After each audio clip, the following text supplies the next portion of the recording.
Winter had come early to the northern counties of England in the year of our Lord 1412. Snow lay upon the moors like a burial shroud, and the wind that swept down from the hills carried with it the scent of pine, frozen earth, and something older still, something that spoke of endings and of grief too vast for words. Lord Edmund Ashworth, once Duke of Thornwood, stood at the edge of what had been his ancestral home. The great hall lay in ruins before him, its stone walls blackened by fire, its roof collapsed inward like a chest that had forgotten how to breathe. 3 weeks had passed since the flames had consumed everything he had ever known, and still he returned each morning to stand among the ashes, as though his presence alone might summon back what had been lost: his wife, his daughter, his name. The fire had taken Margaret first, or so the servants who survived had told him. She had been in the nursery with little Eleanor, reading by candlelight as she did every evening before bed. The flames had begun in the east wing, spreading with a hunger that defied nature, moving too fast, too deliberately for accident. By the time Edmund had fought his way through the smoke, the staircase had already collapsed. He had heard Margaret calling his name. He had heard Eleanor crying. And then he had heard nothing at all. They said he had screamed for 3 days afterward. Edmund did not remember this. He remembered only the silence that followed, a silence so complete that it seemed to have swallowed the very concept of sound, leaving behind a void where his heart had once resided. The fire had been ruled an accident. Candles overturned, dry timber, an unfortunate tragedy. But Edmund knew the truth. He had seen the men fleeing through the snow that night, their torches still burning, their horses bearing the crimson and gold livery of Lord Reginald Blackwood, the Earl of Dunmore. He had found the empty oil flasks hidden in the ruins of the stable. He had traced the payments made to the servants who had conveniently been absent that evening, payments that led back, through a labyrinth of coin and corruption, to the very man who had coveted the Ashworth lands for 3 generations. But knowing the truth and proving it were different matters entirely. Blackwood was powerful, his connections at court extensive, his wealth beyond measure. When Edmund had brought his accusations before the king's justice, he had been met with cold dismissal. When he had pressed further, demanding an investigation, he had found himself stripped of his title on fabricated charges of treason, his remaining lands seized, his name struck from the rolls of nobility. In a single season he had lost everything: his family, his honor, his place in the world. Now he was simply Edmund, a man without a title, without a home, without a reason to continue drawing breath except for one: the promise he had made to Margaret as he knelt beside the ruins of their chamber, his hands blackened with ash, his voice raw from screaming into the indifferent winter sky. I will make him pay. I will burn his world as he burned ours. I will take from him everything he holds dear, and I will make him watch as it turns to dust. It was a promise spoken to the dead, but Edmund intended to keep it. The question was how. He had no army, no allies, no resources save the handful of coins he had managed to hide before the seizure of his estates. Blackwood commanded hundreds of men-at-arms, owned half the northern counties, and enjoyed the favor of lords and bishops alike. To challenge him openly would be suicide. To challenge him in court would be futile, which meant that Edmund would have to find another way. Revenge, he was learning, required patience. It required cunning. And it required, above all else, the willingness to become something other than what one had been. The wind shifted, carrying with it the faint sound of hoofbeats approaching from the south road. Edmund did not turn. There was no one left who would seek him out, no one who would risk association with the disgraced former duke. Whoever approached was likely a traveler who had lost their way, or perhaps a merchant seeking shelter from the coming storm.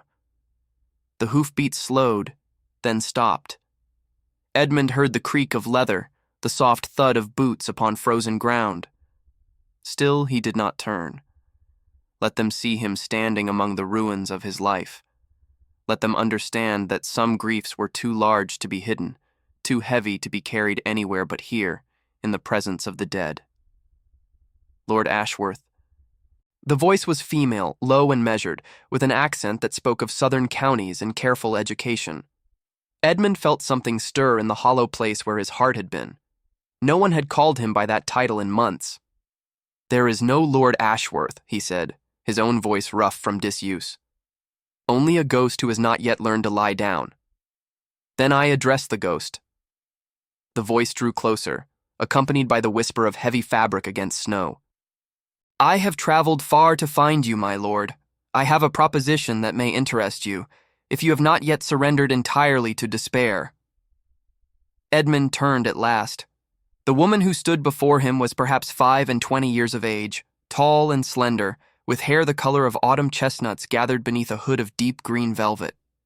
Her face was striking rather than beautiful, marked by high cheekbones, a firm jaw, and eyes of pale gray that seemed to miss nothing and forgive less.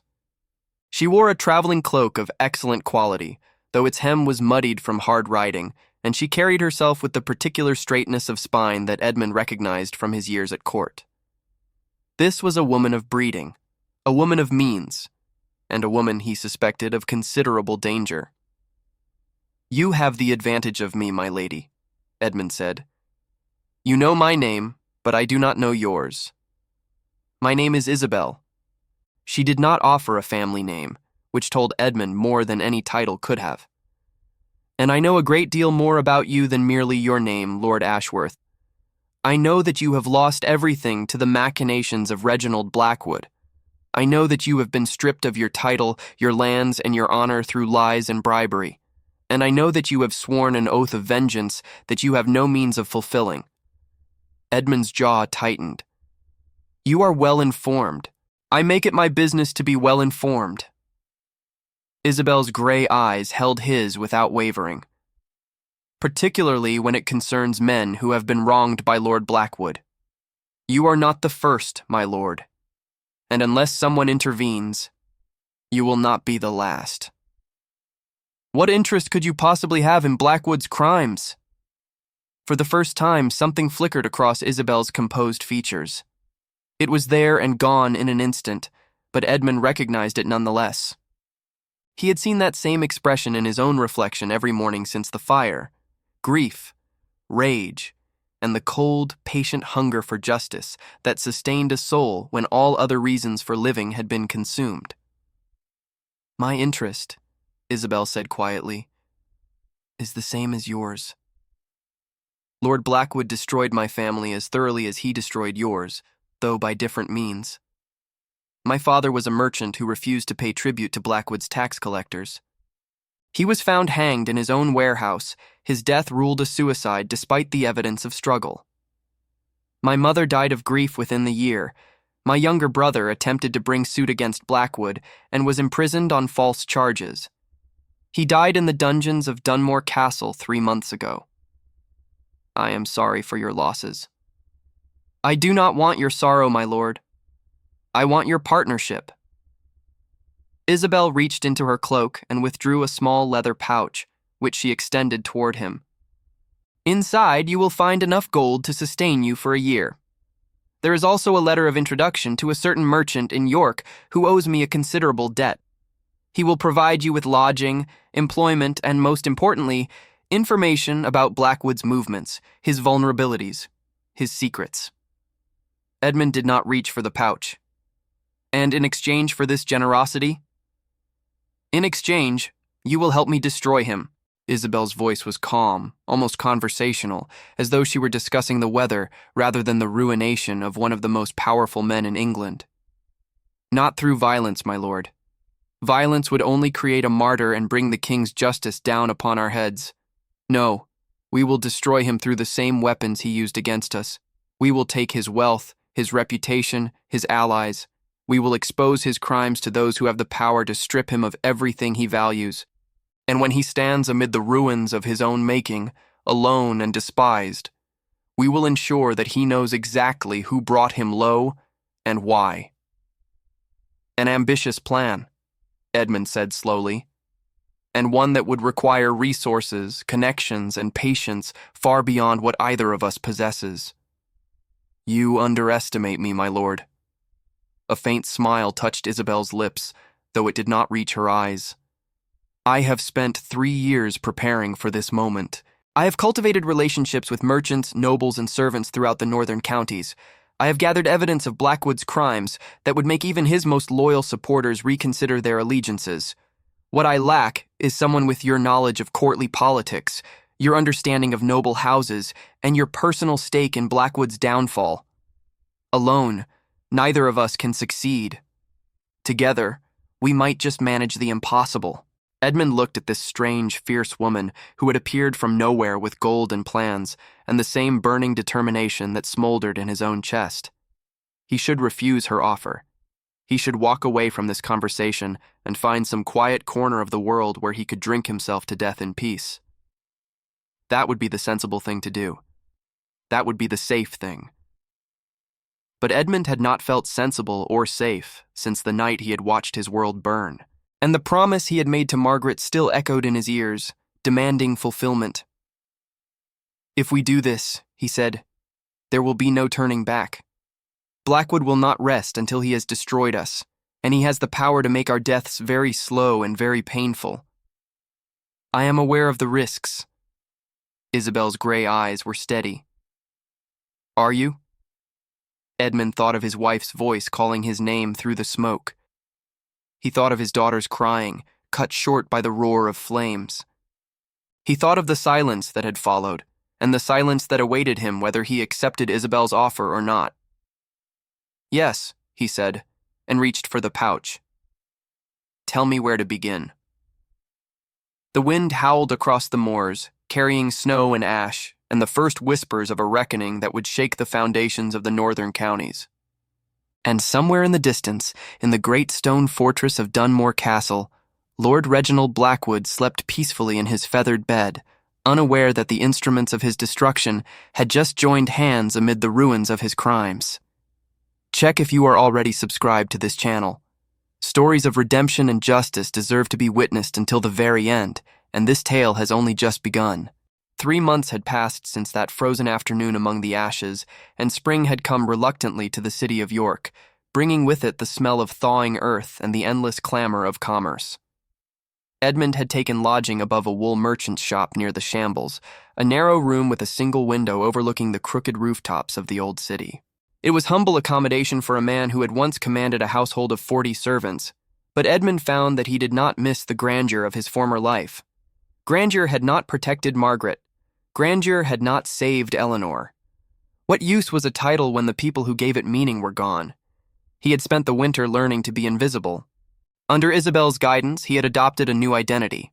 Edward Mercer, a minor merchant's son from the southern counties, come north to seek his fortune in the wool trade. He had grown a beard, adopted plainer clothes, and trained himself to walk with the hunched shoulders of a man accustomed to deference rather than command. The transformation was not merely physical. Edmund was learning to listen rather than speak, to observe rather than act, to gather information like a spider spinning its web, patient and precise. And the information he gathered was damning indeed. Lord Blackwood, it seemed, had built his fortune not through honest enterprise, but through a systematic campaign of intimidation, bribery, and outright theft. He controlled the northern wool trade through a network of factors and agents who ensured that any merchant who refused to pay his unofficial taxes found their goods mysteriously damaged, their ships delayed, their warehouses prone to fire. He had corrupted judges, suborned witnesses, and maintained a private army of enforcers who dealt with those who could not be bought or frightened into compliance. His crimes stretched back 20 years, touching every corner of the northern counties, leaving a trail of ruined lives and suspicious deaths that even the most willfully blind observer could not ignore. But Blackwood was careful. He never acted directly, never left evidence that could be traced to his hand. His victims died in accidents, his enemies fell to misfortune, and his rivals simply disappeared. Anyone who attempted to challenge him found themselves outmaneuvered at every turn, their accusations dismissed, their reputations destroyed. He was not merely powerful, he was untouchable, or so he believed. Edmund had just returned from a meeting with one of Isabel's contacts, a clerk in Blackwood's counting house who had been feeding them information for months, when he found a woman waiting in his room. She sat in the single chair by the window, her face illuminated by the fading afternoon light, and Edmund's hand went instinctively to the knife at his belt before he recognized her. "Isabel." He let out a breath, stepping inside and closing the door behind him. You might have sent word that you were coming. I could not risk it. Isabel rose from the chair, and Edmund saw that she was dressed differently than he had ever seen her. Gone was the practical traveling cloak of their first meeting, replaced by a gown of deep blue silk that caught the light with every movement. Her hair had been arranged in an elaborate style, threaded with pearls, and she wore jewelry at her throat and wrists that spoke of considerable wealth. She looked, in short, like exactly what she was not, a lady of the highest nobility. "What is this?" Edmund asked. "This is the next phase of our plan." Isabel moved to the window, looking out over the rooftops of York. "I have received word that Lord Blackwood will be attending the midsummer tournament at Castle Ramsgate. It is an annual gathering of the northern nobility, a week of feasting, jousting, and political maneuvering. Every lord of consequence will be there, including several who have reason to resent Blackwood's dominance, but lack the courage to oppose him openly." "And you intend to attend this tournament?" "We intend to attend this tournament." Isabel turned to face him, and there was something in her gray eyes that Edmund had not seen before. Uncertainty, perhaps, or fear. "I have spent years building a false identity, my lord. Lady Isabel Ravenswood, widow of a minor baron from the southern counties, come north to oversee her late husband's holdings. It is a fiction, but a convincing one. I have the documents, the history, the connections to make it believable. What I do not have is an escort." Edmund understood. A woman of noble birth traveling alone would raise questions. A woman of noble birth accompanied by a husband, a brother, or even a trusted retainer would be unremarkable. "You want me to pose as your husband.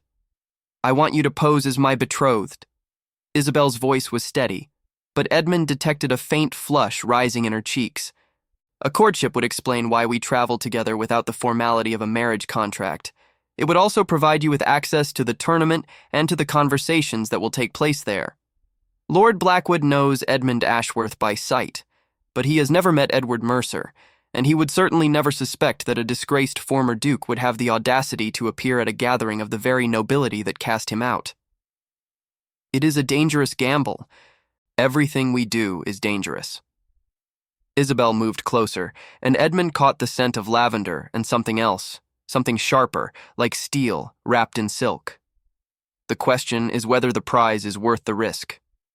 At Castle Ramsgate, we will have the opportunity to speak directly with Lord Blackwood's enemies. We will be able to plant seeds of doubt among his allies. And most importantly, we will be able to observe him in his element, to study his weaknesses, to find the cracks in his armor that will allow us to bring him down." Edmund considered her words. She was right, of course. Everything they had learned over the winter pointed to the same conclusion. Blackwood could only be destroyed from within, by turning his own allies against him, by exposing his crimes to those who had the power and the will to act. A frontal assault would fail. A legal challenge would fail. But a campaign of whispers, of carefully placed revelations, of strategic alliances built in the shadows of a tournament, that might succeed. And there was another consideration, one that Edmund was reluctant to admit even to himself. The prospect of playing Isabel's betrothed, of standing at her side in the glittering halls of Castle Ramsgate, stirred something in him that he had thought long dead.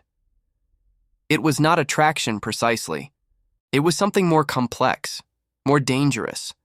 It was the recognition of a kindred spirit, a fellow traveler on the dark road of vengeance, and the unsettling awareness that he no longer wished to walk that road alone. "If I agree to this," he said slowly, "we will need to establish our cover story in detail.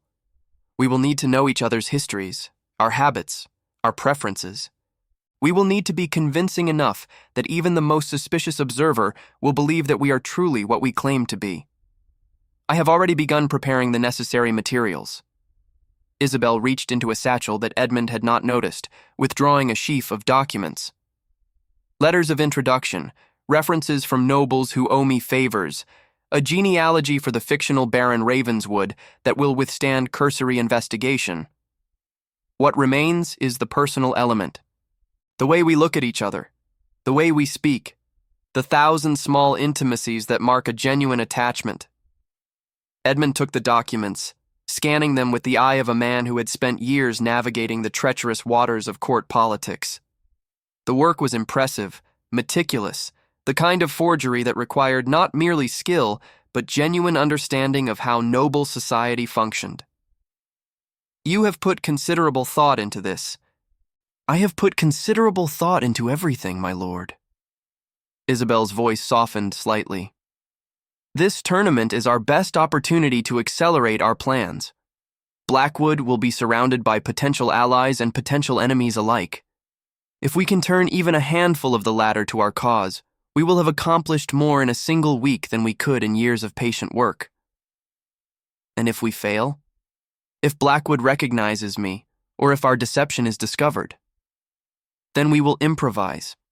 The ghost of a smile touched Isabel's lips. I have found that fate favors the prepared mind, my lord. We will not fail because we cannot afford to fail. We will succeed because we have no other choice. Edmund looked at this woman who had entered his life 3 months ago and transformed it utterly. She was not beautiful in the conventional sense, but there was something about her, some quality of fierce intelligence and unwavering determination that drew the eye and held it. He had spent the winter learning her secrets, her histories, her wounds, and in return, she had learned his. They had become something more than conspirators, something less than friends. Partners, perhaps. Allies. 2 people bound together by shared grief and shared purpose. And now she was asking him to pretend to be her beloved. Very well, Edmund said. When do we leave? 3 days. Isabel gathered her satchel, moving toward the door. I have arranged for appropriate clothing and equipment to be delivered tomorrow. You will need to present yourself as a man of means, a gentleman worthy of a baron's widow. Do you still remember how to dance, my lord? I remember. Edmund thought of the last time he had danced, at the winter ball before the fire, Margaret's hand warm in his as they moved through the familiar steps. The memory was painful, but it no longer paralyzed him as it once had. He was learning that grief, like revenge, required patience. I remember everything. Isabel paused at the door, her hand on the latch. Edmund, she said, using his Christian name for the first time since they had met. I want you to know that I do not ask this lightly. Playing at courtship, at intimacy, when we both carry such wounds. It is not something I would suggest if I saw any other way. I understand. Do you? Her gray eyes searched his face. I have not allowed myself to feel anything for a very long time, my lord. It seemed safer that way. Cleaner. But these past months, working alongside you, planning and scheming and hoping against hope, something has changed. I find myself caring about more than just revenge. I find myself caring about what happens to you. Edmund felt something shift in his chest, some barrier that he had not known he was maintaining. Isabel. We do not have to speak of it. She opened the door, her composure reasserting itself like a wall rising from the earth.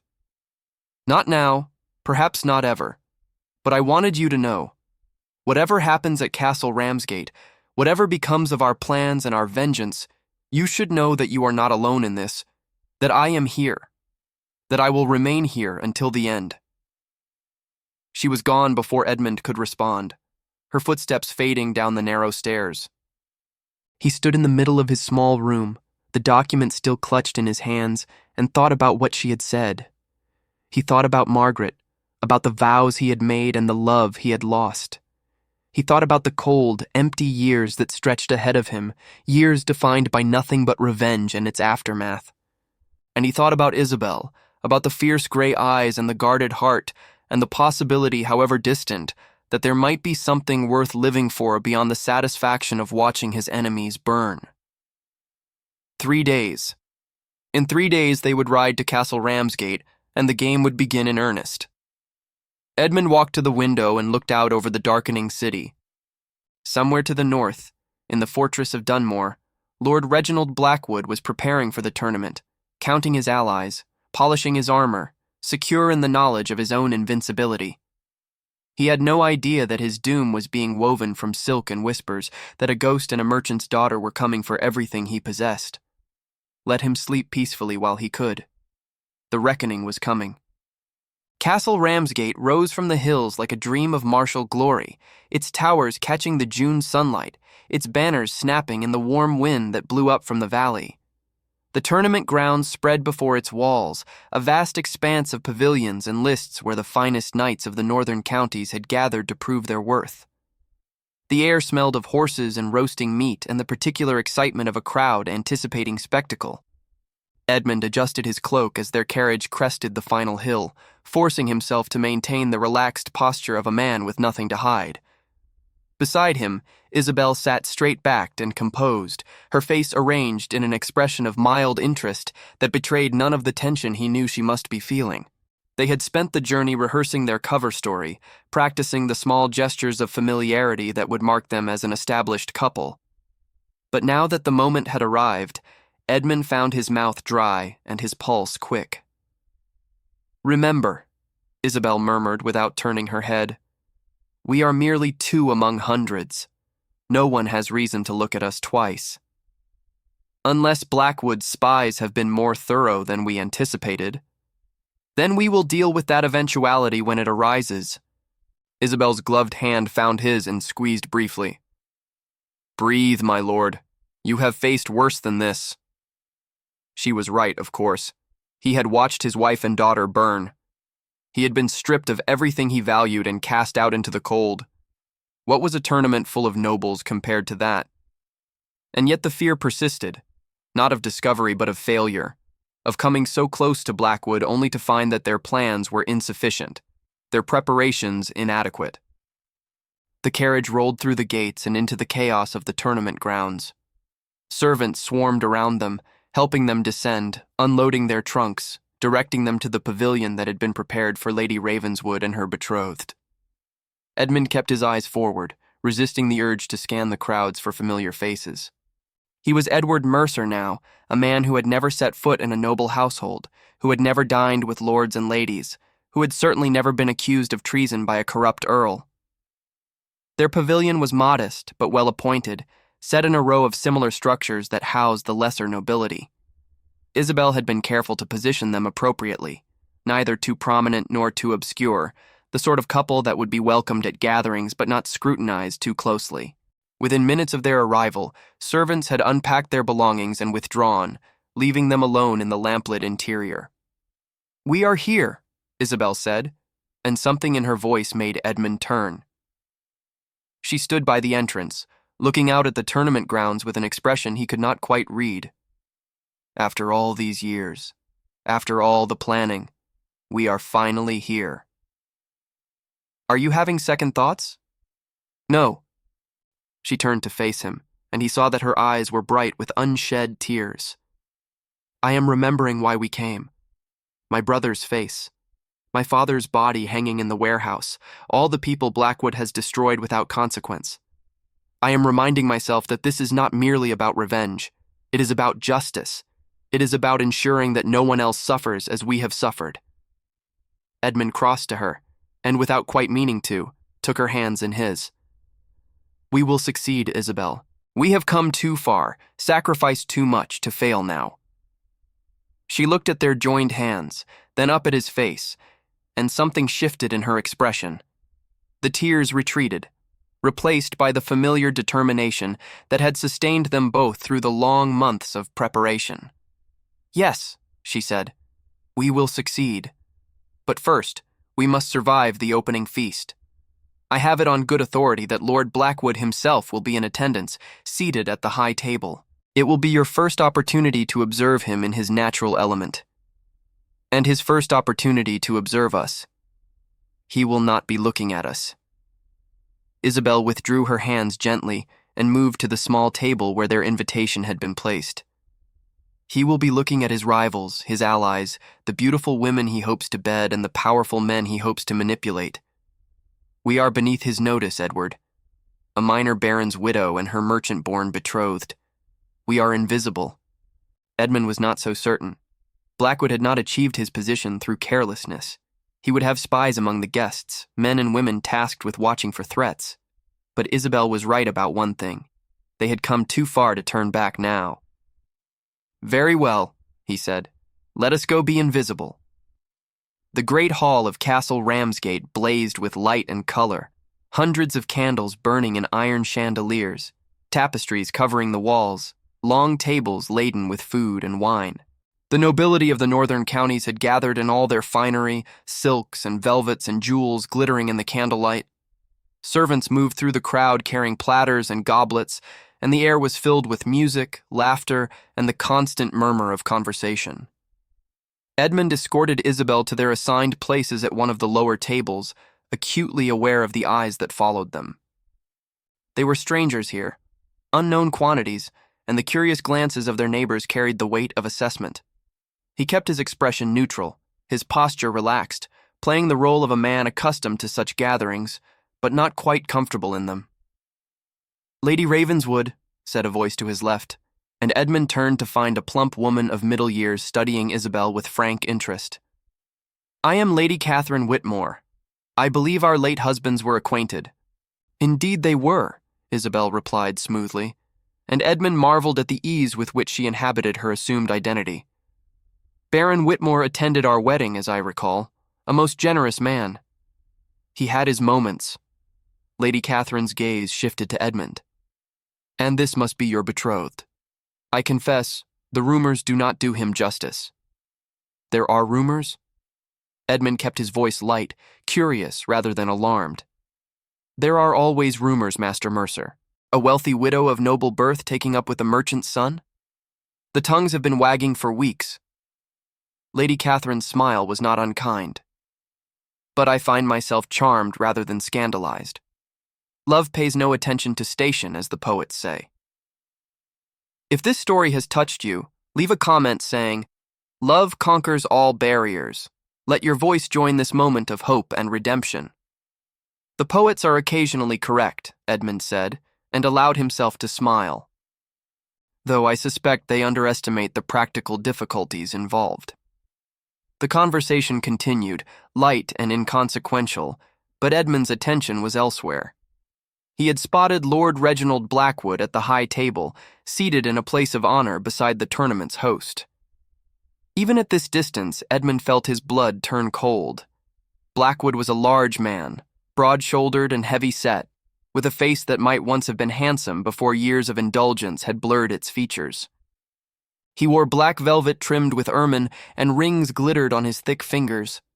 He was laughing at something his neighbor had said, a booming sound that carried across the hall, and there was nothing in his demeanor to suggest that he carried the weight of dozens of murders on his conscience. Edmund forced himself to look away, to return his attention to the conversation at his own table, but he could feel Blackwood's presence like a physical weight, a constant reminder of why they were here and what was at stake. The feast continued for hours, course after course of elaborate dishes, each accompanied by new wines and new entertainments. Edmund ate little and drank less, maintaining the fiction of enjoyment while his mind worked through the possibilities and dangers that surrounded them. Isabel played her part flawlessly, charming their neighbors with stories of the southern counties, discussing the latest fashions with Lady Catherine, and treating Edmund with precisely the right mixture of affection and restraint to suggest a genuine attachment still in its early stages. It was after midnight when the feast finally began to wind down. Guests drifted away in small groups, some to their pavilions, others to continue their revelries elsewhere. Edmund and Isabel made their excuses and slipped out into the cool night air, walking slowly back toward their own accommodations. "Well?" Isabel asked when they were safely away from the crowds. "What did you observe?" "He is confident," Edmund said. "Too confident. He believes himself untouchable." "He has reason to believe it. No one has ever challenged him successfully." "Until now." Edmund stopped walking and turned to face her. "There is something else. I recognized several faces at the feast, men who have been wronged by Blackwood in the past, but chose to submit rather than fight. They are afraid of him, yes, but they are also angry. I could see it in their eyes when they looked at him. That anger is a weapon, Isabel. If we can give them hope, if we can show them that Blackwood is vulnerable, they may find the courage to stand against him." Isabel nodded slowly. "Then that is what we will do. We will give them hope." She took his arm, and they continued their walk through the darkness, two figures moving through a world of shadows and whispers, carrying within them the seeds of rebellion. Above them, the stars burned cold and bright, indifferent witnesses to the schemes of mortals. But somewhere in the darkness, watching from a window in the castle's west tower, another pair of eyes followed their progress. Eyes that missed nothing. Eyes that would remember. The tournament's second day dawned clear and warm, perfect weather for the jousting that would commence in the afternoon. Edmund broke his fast in the pavilion, while Isabel prepared for a morning of social calls, arming herself with gossip and flattery as effectively as any knight armored himself with steel. "I will visit Lady Catherine first," she said, adjusting the fall of her gown in the small mirror. "She is well-connected and indiscreet, a valuable combination. From there, I will make my way to Lady Pemberton, whose husband owes considerable debts to Blackwood. If I can convince her that those debts might be forgiven in exchange for certain information." "Be careful," Edmund said. "Blackwood will have allies among the women as surely as among the men." "I am always careful." Isabel paused at the entrance, looking back at him with an expression that was almost fond. "What will you do while I am conducting my campaign?" "I thought I would observe the jousting. It will give me an opportunity to study Blackwood's knights, to identify those who are loyal and those who serve only out of fear." "A sound plan." She hesitated, then crossed back to where he stood and placed a quick kiss on his cheek. "For luck," she said, and was gone before he could respond. Edmund stood motionless for a long moment, his hand rising unconsciously to touch the place where her lips had brushed his skin. It had been a gesture of affection, nothing more, appropriate to the role they were playing. And yet he found himself treasuring it in a way that surprised and unsettled him. He shook off the distraction and prepared himself for the day ahead. The jousting lists were already crowded when Edmund arrived, nobles and commoners alike jostling for position along the barriers. He found a spot with a clear view of the field and settled in to watch. The first bouts were unremarkable. Minor knights competing for glory and prize money, their skills adequate but unexceptional. Edmund noted faces and names, filing away information for later analysis, but his attention sharpened when Lord Blackwood's banner was raised above the eastern pavilion. Blackwood himself was not competing, of course. Men of his rank and age did not risk themselves in the lists. But his champion, a massive knight named Sir Gerard of Stone, was considered one of the finest jousters in the northern counties. Edmund watched as Gerard donned his armor with the help of two squires, his movements efficient and practiced. "He is impressive, is he not?" Edmund turned to find a young woman standing beside him, her gaze fixed on the jousting field. She was perhaps 18 or 19, with pale blonde hair and delicate features that might have graced a cathedral painting. Her gown was the blue of summer sky, embroidered with silver thread, and she carried herself with the particular grace of someone raised from birth to be admired. "I confess I am not the best judge of such matters," Edmund said carefully. "I am more merchant than warrior." "So I have heard." The young woman turned to face him, and Edmund saw intelligence behind her beauty, a sharpness that her soft appearance belied. "You are Master Mercer, Lady Ravenswood's betrothed. I am Eleanor Blackwood." Edmund felt the world tilt slightly beneath his feet. Eleanor. It was his daughter's name, the name he had spoken like a prayer in the years since the fire. And now, this girl, this daughter of his greatest enemy, stood before him with innocent eyes and a friendly smile. "My lady," he managed. "I am honored." "The honor is mine." Eleanor Blackwood glanced around, ensuring that no one was close enough to overhear. "I wish to speak with you privately, Master Mercer. There are things I believe you should know about my father." Edmund's heart began to race, though he kept his expression neutral. "What things, my lady?" "Not here." Eleanor's voice dropped further. Tonight, during the evening's entertainments, there will be a masquerade. Find me in the rose garden at the stroke of midnight. I will tell you everything." She was gone before Edmund could respond, melting into the crowd with the practiced ease of someone accustomed to surveillance. He stood rooted to the spot, his mind whirling with possibilities. It could be a trap. Blackwood could have discovered their true identities and sent his daughter to lure Edmund into an ambush. Or Eleanor could be sincere, a young woman troubled by her father's crimes and seeking to make amends. There was no way to know without accepting her invitation, and doing so could mean walking directly into the jaws of destruction. The jousting continued, lances splintering, crowds cheering, but Edmund saw none of it. He was thinking of a midnight meeting in a rose garden, of a girl named Eleanor, and of the terrible choices that lay ahead. When he returned to the pavilion that afternoon, he found Isabel already there, her face flushed with triumph. "I have news," she said as soon as the entrance flap closed behind him. "Lady Pemberton has agreed to share what she knows of Blackwood's financial arrangements. It seems her husband has been keeping records of their debts, including certain payments that were clearly bribes to royal officials. If we can obtain those records..."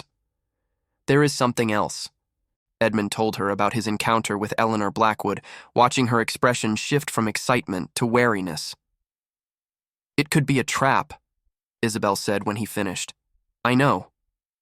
And yet you are considering meeting her." "I am." Edmund sat down heavily on a trunk, running his hands through his hair. "If she is sincere, she could provide us with information that would otherwise take months to gather. If she is not, you could be dead by morning." Isabel crossed the pavilion and knelt before him, taking his hands in hers. "Edmund, we have not come this far to throw everything away on a gamble. Our entire enterprise is a gamble." He met her eyes, saw the fear there, and felt something twist in his chest. "But you are right. The risk is too great to take alone.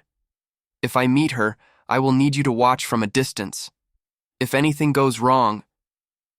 "Nothing will go wrong." Isabel's grip tightened on his hands. "Because I will not allow it. We go together, or we do not go at all." Edmund looked at this woman who had become his partner, his ally, his reason for continuing to draw breath when all other reasons had been stripped away. In the months since they had met, she had become something more than a fellow conspirator. She had become essential. And the thought of losing her, of watching her fall as Margaret had fallen, as Eleanor had fallen, was more than he could bear. "Together then," he said, "whatever happens."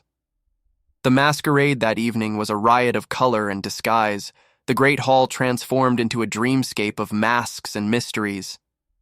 Edmund wore a simple domino mask that concealed the upper half of his face, while Isabel had chosen something more elaborate, a fox mask that covered everything but her lips and chin.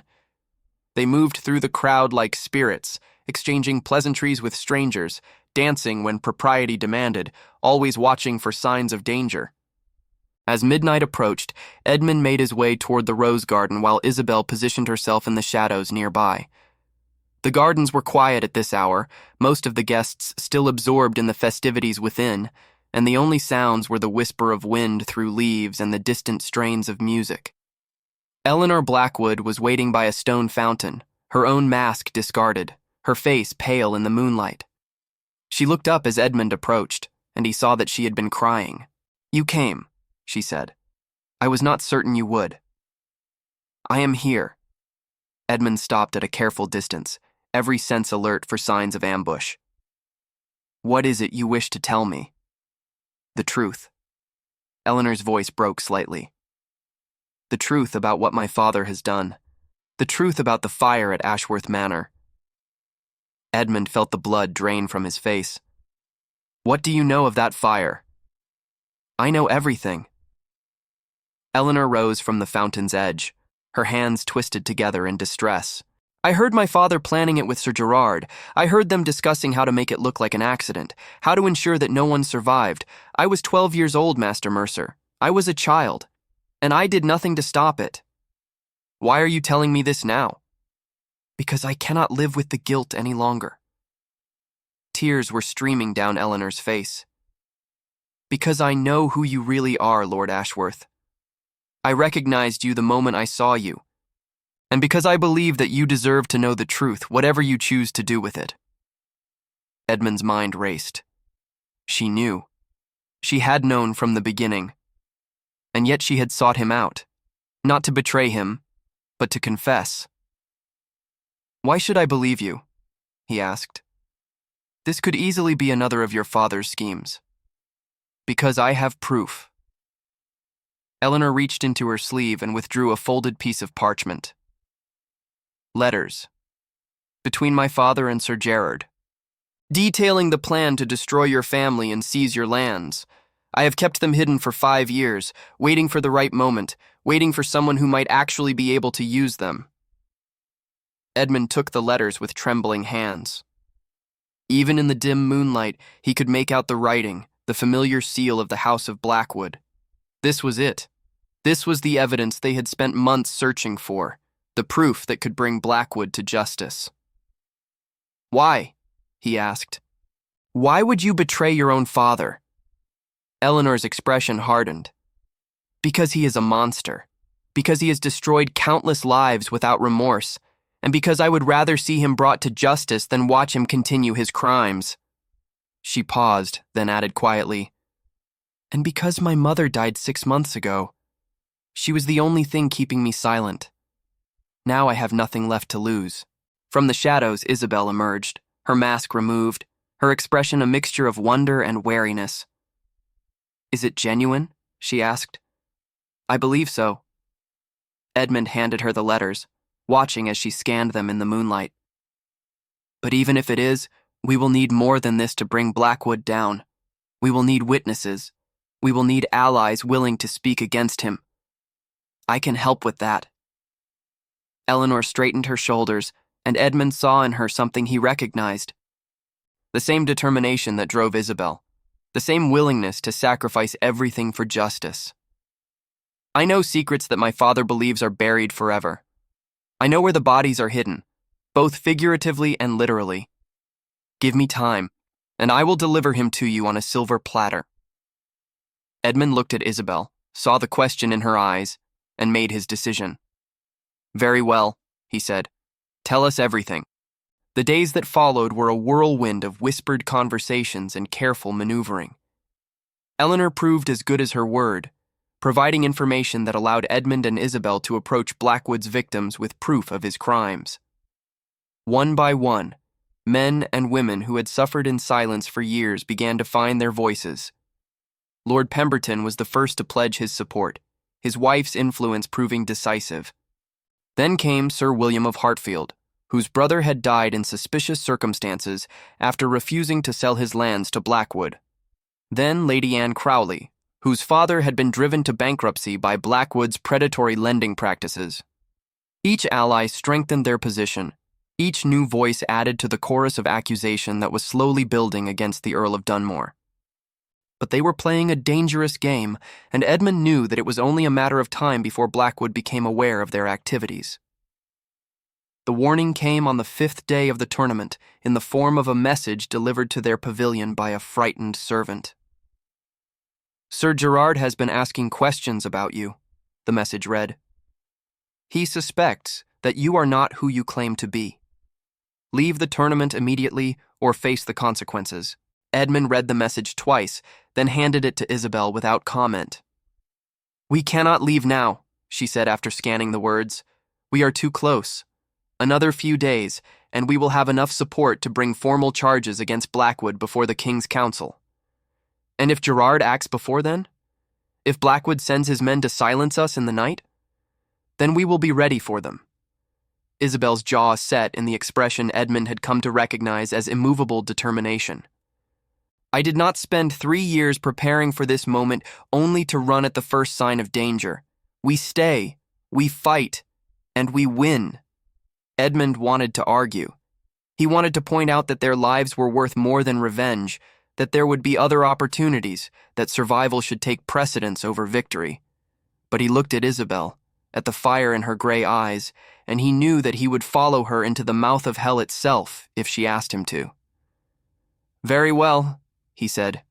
We stay, but we take precautions. No more venturing out alone, no more meetings that have not been carefully arranged, and we sleep in shifts with weapons close at hand. Agreed. Isabel moved to the trunk where they had stored their belongings and withdrew 2 daggers, handing one to Edmund. I had hoped it would not come to this, but I would rather be prepared than sorry. That night, Edmund stood guard while Isabel slept, watching the shadows beyond their pavilion for signs of movement.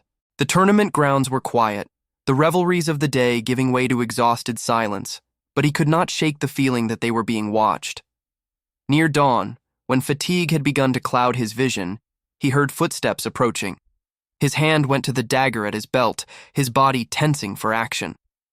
But the figure that emerged from the darkness was not Sir Gerard or one of Blackwood's men. It was Eleanor, her face pale and frightened, her hands clutching a bundle of papers to her chest. "They know," she said as soon as she was inside the pavilion.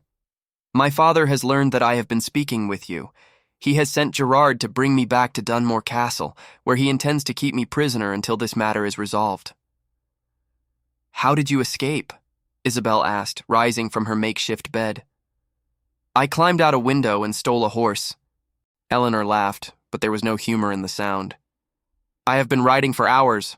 I think I lost them in the forest, but I cannot be certain." Edmund exchanged a glance with Isabel. "You should not have come here. If Gerard tracks you to our pavilion—" "I had no choice." Eleanor thrust the bundle of papers toward him. "These are the rest of my father's records, everything. The names of every man he has bribed, every murder he has ordered, every crime he has committed in the past 20 years. With these documents, you can destroy him utterly, but you must move quickly before he has a chance to silence the witnesses." Edmund took the papers, his mind racing. This changed everything. With this evidence, they could bypass the slow process of building alliances and go directly to the King's Council. They could present their case before Blackwood had time to prepare a defense, but it also meant that they were out of time. Blackwood would be coming for them now, with all the resources at his command. "We need to leave," Isabel said, echoing his thoughts. "Tonight, now. We ride for London and present our evidence to the King's justice." "Agreed." Edmund began gathering their essential belongings. "Eleanor, you will come with us. Whatever happens, you cannot return to your father." "I know." Eleanor's voice was steady, but her hands trembled slightly. "I knew when I made my choice that there would be no going back. I am prepared for that." They were packed within the hour, 3 figures on horseback slipping out of the tournament grounds under cover of darkness. Behind them, Castle Ramsgate slumbered peacefully, its inhabitants unaware that the foundation of a great power was about to crumble. The road south stretched before them, silver in the moonlight, leading toward justice and uncertainty. Edmund rode in front, Isabel at his side, Eleanor close behind. They did not speak. There was nothing left to say.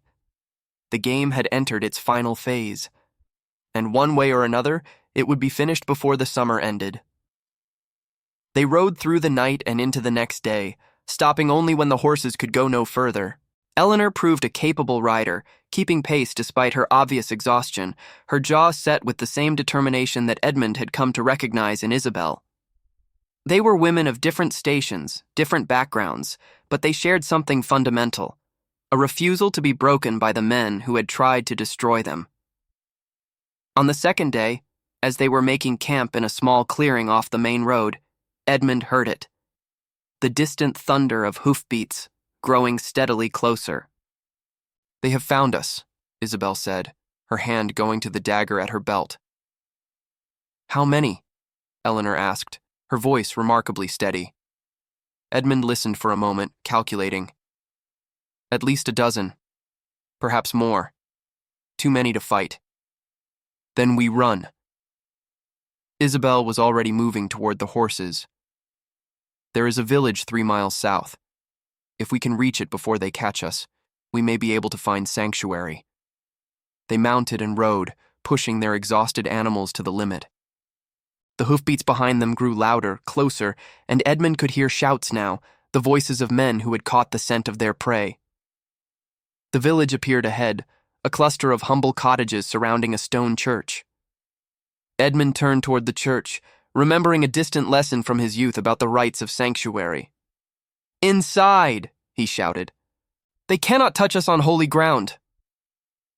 They dismounted at a run and burst through the church doors, startling a priest who had been lighting candles at the altar. Behind them, the pursuing riders pulled up short at the entrance, unwilling to violate the sanctity of the church. "What is the meaning of this?" the priest demanded. "We claim sanctuary," Edmund said, breathing hard. "In the name of God and Holy Church, we claim protection from those who would do us harm." The priest's eyes moved from Edmund to Isabel to Eleanor, then to the armed men gathered outside the church doors. His expression hardened with understanding. "Sanctuary is granted," he said. "You may remain here for 40 days, as is the law." Sir Gerard pushed his way through the crowd of riders, his face twisted with fury. "These are fugitives from justice, priest. They have stolen property from Lord Blackwood and conspired against him. Surrender them to me, and I will speak on your behalf when this matter comes before the courts. The rights of sanctuary are older than any lord's justice." The priest positioned himself between Gerard and the refugees. "These people are under the protection of God.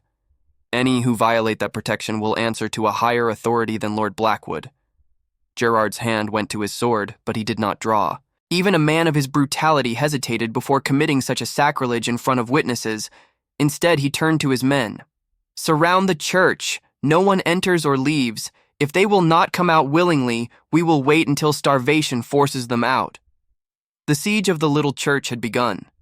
For 3 days, Edmund, Isabel, and Eleanor lived in a limbo of uncertainty. The priest, Father Thomas, proved a sympathetic host, sharing his meager supplies and providing what comfort he could. But it was clear that their situation was untenable. 40 days of sanctuary would mean nothing if Blackwood used the time to destroy all evidence of his crimes and eliminate their allies. On the 4th day, salvation arrived in an unexpected form. A large company of riders approached the village, flying the royal banner of the King of England. Sir Gerard's men fell back in confusion as the royal guard surrounded the church, their commander dismounting and striding toward the entrance. "I am Sir Robert Ashton, Knight of the King's Chamber," he announced. "I bear a warrant for the arrest of Lord Reginald Blackwood, Earl of Dunmore, on charges of murder, treason, and corruption. I am further ordered to take into protective custody any witnesses to his crimes." Edmund stepped forward, scarcely daring to believe what he was hearing. "How? Your allies in the northern counties were not idle while you rode south." Sir Robert's expression softened slightly. "Lord Pemberton sent word to the King's Council 3 days ago, detailing Blackwood's crimes and requesting royal intervention. The king was most interested to learn that one of his earls had been conspiring to seize the lands of loyal subjects through murder and fraud." "And Blackwood?" Isabel asked. "Under arrest as we speak. His men have been disarmed, his property seized. He will face the king's justice within the fortnight." It was over. After 5 years of grief, after months of planning and scheming, after nights of fear and days of desperate hope, it was finally over. Edmund felt his legs weaken beneath him and might have fallen if Isabel had not caught his arm. "Steady," she murmured. "It is not over yet. There is still the trial." She was right, of course. There was still work to be done, justice to be secured, a future to be built from the ashes of the past. But for the first time in 5 years, Edmund allowed himself to believe that such a future was possible. He looked at Isabel, at the fierce gray eyes and the steady hands that had pulled him back from the brink of despair. He looked at Eleanor, at the courage that had led her to betray her own father in the name of justice. He thought of Margaret and little Eleanor, of the promises he had made beside their graves, and he knew that they would have been proud of what he had accomplished. But they would have been prouder still of what he was about to do. "Isabel," he said, his voice rough with emotion, "when this is over, when Blackwood has faced justice and we are free to live our lives as we choose—" "Yes." Her gray eyes met his, and he saw in them the same hope that burned in his own chest. "Will you marry me? Not for cover, not for convenience, but because I have come to love you more than I ever thought I could love again?" The world seemed to hold its breath. Sir Robert and his men fell silent. Father Thomas clasped his hands in prayer. Eleanor smiled, tears streaming down her cheeks. And Isabel, fierce, brilliant, indomitable Isabel, said the only word that mattered. Yes. The trial of Lord Reginald Blackwood took place in the Great Hall of Westminster, before an assembly of the most powerful lords in England. Edmund sat in the gallery, Isabel at his side, watching as the man who had destroyed his life was brought before the king's justice. Blackwood had aged terribly in the week since his arrest. His arrogance had given way to something closer to desperation, his confident bearing replaced by the hunched posture of a man who sensed his doom approaching. He denied everything, of course. He claimed that the documents were forgeries, that the witnesses had been bribed, that he was the victim of a vast conspiracy orchestrated by his enemies. No one believed him. Witness after witness came forward to testify. Lord Pemberton spoke of the bribes he had been forced to pay, the threats that had been made against his family. Lady Crowley described her father's ruin and death. A former servant from Dunmore Castle confessed to his role in half a dozen murders, naming Blackwood as the man who had ordered them. And Eleanor, brave Eleanor, stood before the assembly and told the story of the fire at Ashworth Manor, of the night she had heard her father planning the deaths of an innocent woman and child. The trial lasted 3 days. On the morning of the 4th day, the verdict was delivered. Guilty, on all counts. Blackwood was stripped of his titles, his lands, his wealth. He was sentenced to death by hanging, the common punishment for common criminals, a final humiliation for a man who had prided himself on his noble status. The execution was carried out the following week, in the public square of London, before a crowd that jeered and spat at the man they had once feared. Edmund did not attend. He had no desire to watch Blackwood die. His revenge was complete, his promise to Margaret fulfilled. Now it was time to build something new. The king, in recognition of Edmund's suffering and his role in exposing Blackwood's crimes, restored his title and granted him new lands in the north, near the place where Ashworth Manor had once stood. It was a generous gesture, more than Edmund had dared hope for, and he accepted it with gratitude and humility. The wedding took place in the spring, in the rebuilt chapel of Ashworth Manor, with Eleanor as the primary witness and Father Thomas officiating. Isabel wore a gown of ivory silk, her hair crowned with wildflowers, and Edmund thought he had never seen anything more beautiful. "I, Edmund, take thee, Isabel, to be my wedded wife," he said, his voice steady despite the emotion that threatened to overwhelm him. "To have and to hold from this day forward, for better or for worse, for richer or for poorer, in sickness and in health, to love and to cherish, until death do us part." "And I, Isabel, take thee, Edmund," she replied, her gray eyes shining with tears, "to be my wedded husband. To have and to hold, from this day forward, for better or for worse, for richer or for poorer, in sickness and in health, to love and to cherish, until death do us part." The kiss that followed was gentle, reverent, a promise sealed with breath and tenderness. And as they turned to face the small assembly of friends and allies who had gathered to witness their union, Edmund felt something he had not felt in 5 years. Peace. True peace. The kind that settles into the bones and quiets the restless mind. He had lost everything, and he had found it again. Not the same things, not the same people, but something equally precious. A second chance at happiness. A future built on the ruins of the past. Isabel squeezed his hand, and he looked down at her, at this woman who had entered his life as a stranger and become everything. "I love you," he said simply and completely. "I know," she replied. "I have known for quite some time." And together, they walked out of the chapel into the spring sunlight, leaving behind the shadows of vengeance and entering the light of a new beginning. 5 years passed, and the lands of Ashworth flourished under Edmund and Isabel's careful stewardship. The manor had been rebuilt, not as a replica of what had been lost, but as something new, something that honored the past while embracing the future. The library was the heart of the house, filled with books that Isabel had collected from merchants and monasteries across the realm.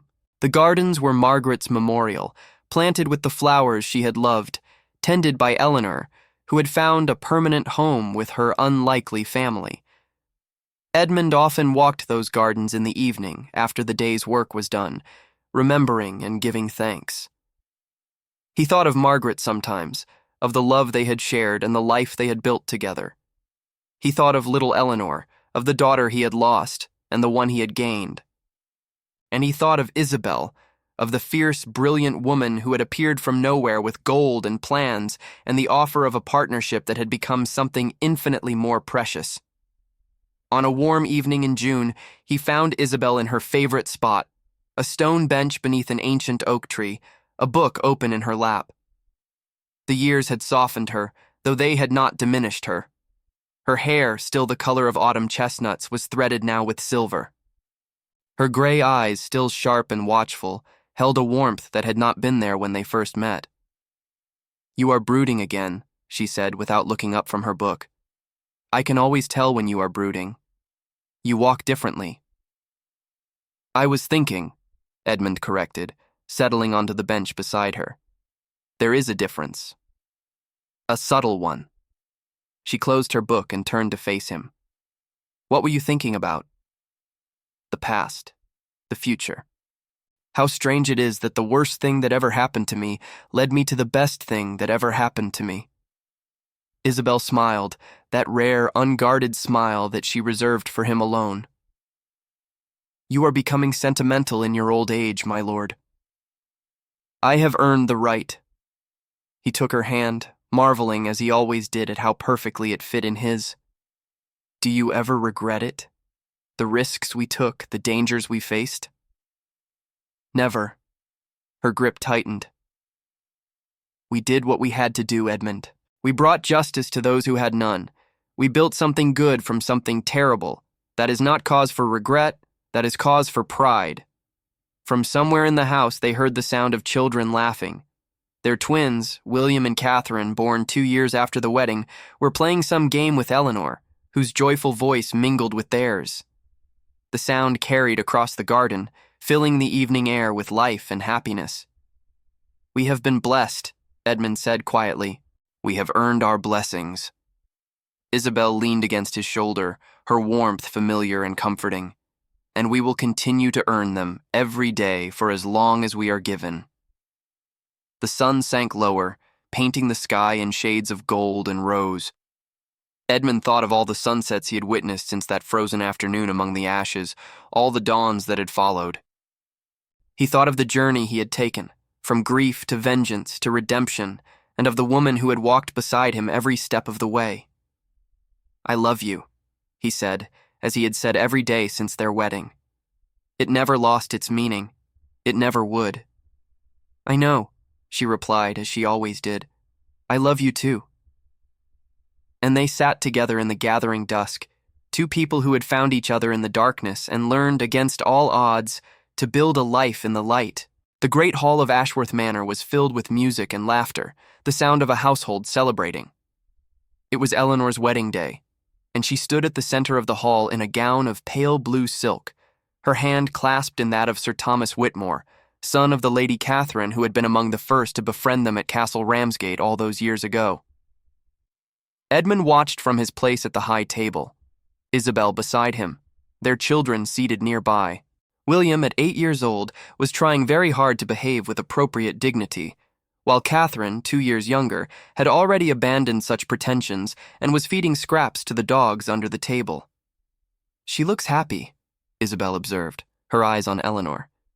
"She is happy." Edmund thought of the frightened girl who had climbed out of a castle window to steal a horse, who had risked everything to bring her father to justice. She had found her own kind of peace in the years since, her own way of healing from the wounds of her childhood. And now she was beginning a new life, with a good man who loved her and a future bright with possibility. "We did well," Isabel said, as though reading his thoughts. "With all of them. With everything." We did. Edmund reached for her hand, as he had done countless times over the past decade. Though I confess I am still not entirely certain how we managed it. Determination, courage, a healthy dose of foolishness. Isabel's smile was soft with memory. And love, that most of all. The music swelled, and Eleanor and Thomas began to dance, moving through the steps with grace and joy. The guests cheered and applauded, and Edmund felt his heart swell with an emotion too large for words. This was what he had fought for. This was what Margaret would have wanted, what little Eleanor deserved to see. A world where justice prevailed, where the innocent were protected, where love could flourish despite the cruelty of those who sought to destroy it. He had lost everything once. Everything except the determination to fight back, to build something new from the ashes of the old. And he had found, in that fight, more than he had ever lost. He had found Isabel. He had found purpose. He had found a second family, a second chance, a second life. And that was worth any price he had paid. The dance ended, and Eleanor broke away from her new husband to cross the hall toward them. She embraced Edmund first, then Isabel, holding them both close. "Thank you," she whispered, "for everything, for saving me, for making me part of your family, for showing me that the sins of my father do not define who I am." "You saved yourself," Edmund told her. "We merely helped you along the way." "Then thank you for the help." Eleanor pulled back, her eyes bright with tears. "I could not have asked for better parents, even if we are not bound by blood." She returned to her husband, to her celebration, to her future.